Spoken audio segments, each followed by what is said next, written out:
all of the deportation and all the things that going on, even though, don't know, a lot of people on the wrongdoer, you know, but some people just unfortunately, you know, they get deported and stuff like that. But I'm saying that, you know, it's good to invest in which part you come from.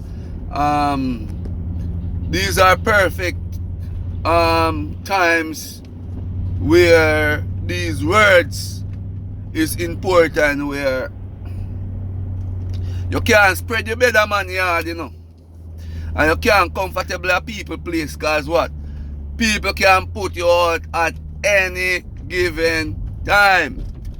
You understand me?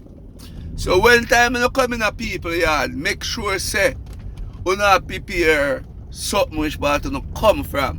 You leave where you come from with the intention to invest in yourself and do better, and make sure say you do better.